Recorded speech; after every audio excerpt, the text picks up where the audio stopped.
আমার ইংলিশটা আগে যেরকম এসএসসি লাইফে পড়ে আসছি তার 100 ভাগের বলতে গেলে আমি 40% এখন আমি আর আগের মতো পড়তে পারি না, একদমই আমি টাইম দিতে পারি না। কিন্তু ভাইয়া তুমি এইচএসসিতে যদি একটা ভালো রেজাল্ট করতে চাও তাহলে কিন্তু বাদবাকি সাবজেক্টগুলোর মতো ইংলিশেও কিন্তু তোমার ফোকাস করতে হবে।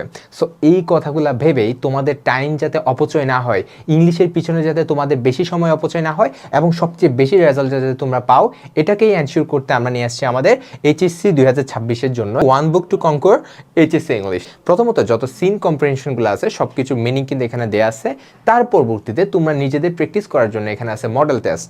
সো মডেল টেস্ট করতে তোমার জন্য হবে না, তোমার কি লাগবে, যতগুলো আমার রিটেন পার্ট আছে গ্রামারের পাশাপাশি যত রিটেন পার্টগুলো আছে সব কিছু সম্পর্কে কালেকশন থাকাটা কিন্তু বড় একটা ক্রেডিট, তাই না? সো এটা কিন্তু একটা বিশাল কালেকশন কিন্তু এই বইয়ে রাখা হয়েছে, ঠিক আছে, যাতে তোমার এক্সট্রা কোনো প্যারা না লাগে, ঠিক আছে, এক্সট্রা কিছু প্যারা না নিয়ে যাতে তুমি হাইয়েস্ট একটা রেজাল্ট করতে পারো, যাতে তুমি 80% নাম্বার যাতে ইজিলি পাইতে পারো, এটা এনশিওর করা কিন্তু আমাদের এই বইয়ের লক্ষ্য।